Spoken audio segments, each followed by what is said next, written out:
The exhibition is called Nightshade, and it's installed currently at Alternating Current Art Space in Windsor in Melbourne. I started an MA in photography in 2019 after many years of teaching art and photography. I love photo books, and I'm also interested in exhibition practices, so I wanted to explore both of these formats.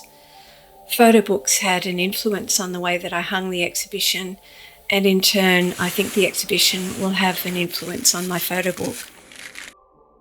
The work is a combination of digital prints and installation. There are 9 groups of images which are montaged onto the walls. And there is a small space which is known as the cupboard.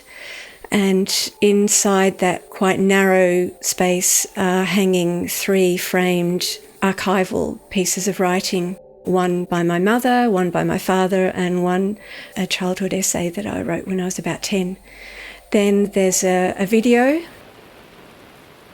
Because the work involves not just archival album images, but also photographs of weeds, of plants, and there's that metaphor of the destructive behaviours of weeds and the destructive behaviours of domestic abusers. You know, the whole thing of thinking about gardening, my mum's history as a gardener and a farmer, and now someone who does voluntary work with bush regeneration, growth and weeds and so on. I toyed with that idea for a long time and thought, how can I make a video? So I found a way to animate my still images.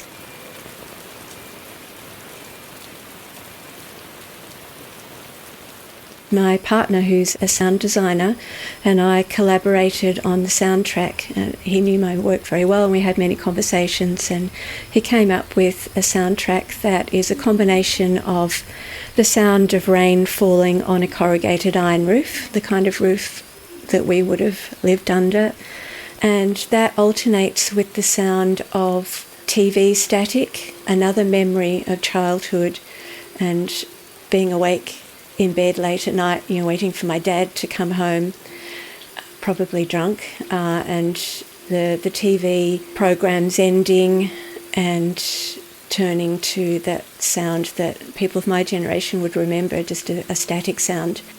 And then layered with those are the sounds from some of those TV programs I remember, and with voices. So they all relate to a kind of sense memory from my childhood. I want it to look poetic and affective.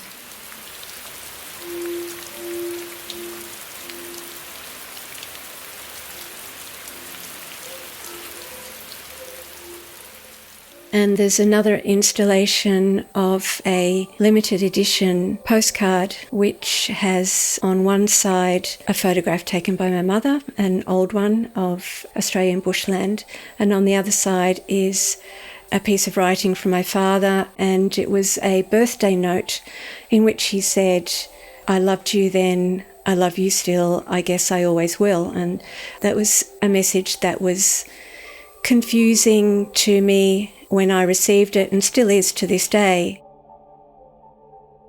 And there's also a stamp which I designed with an image of the nightshade plant on it. As I researched the nightshade, I discovered that it's a plant that has this reputation as a poison, and certain varieties of nightshade are a poison. But the black nightshade is poisonous sometimes and at other times not. So in some cultures, the berries and the leaves are harvested and used as a food, and they can also be used as a dye. I did some research into how to make dye out of them and did some experiments with dyeing cloth. And then, because I had been looking at some of the things that are stored in photo albums beyond just photographs, things like postcards and old news clippings and letters in some cases in my mother's albums, I began to think of the potential of the nightshade berry for making ink. The ink made from the nightshade berries is actually quite a deep purple. So that I bottled and installed with some dip pens and the postcard for that piece, which is titled I Loved You Then.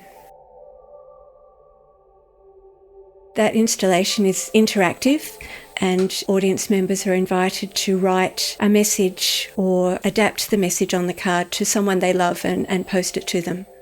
I wanted that message that felt ambiguous and confusing to me as a 20-year-old to have some more meaning and to be applied by people, hopefully, who think about what love really means and have someone that they love in a very genuine way. And for that message to be sent out as a way of repairing the confused love or lack of love that I felt as a witness to domestic violence.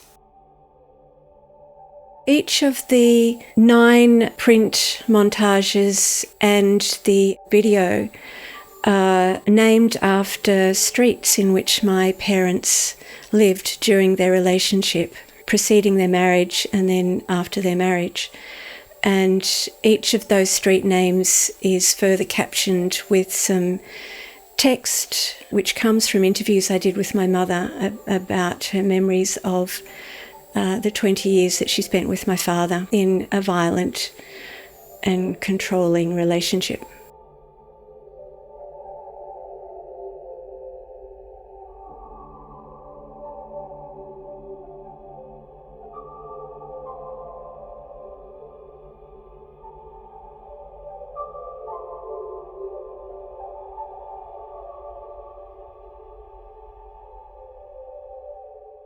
They are just snippets of longer stories, and they were designed to cover the spectrum of behaviours that are used by domestic abusers that we now know is a form of coercive control. And they hint at my mother's experiences rather than being overly explicit.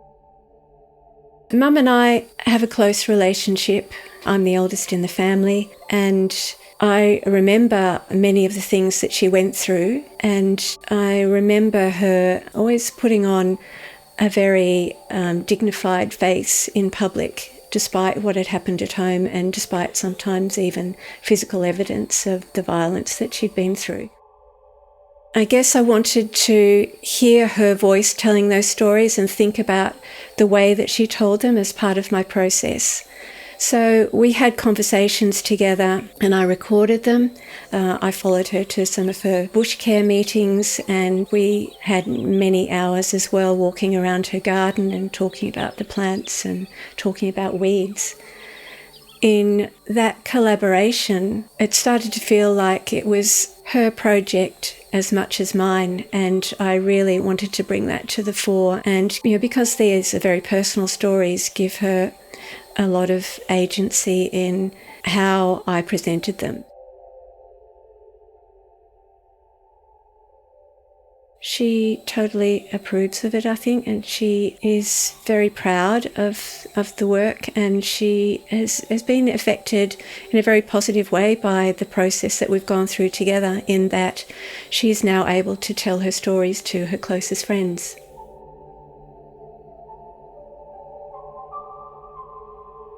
As we were installing my exhibition, the COVID-19 restrictions were increased in Melbourne, which meant that the opening could not go ahead and the public exhibition could not go ahead. The exhibition is still installed, so it's been up for about a month now, and we're now in an even deeper lockdown than when I finished the installation. So I've left it there, just hoping that when that 6 weeks is up and restrictions relax a little bit, that it might be enough to enable the exhibition to have a limited reopening.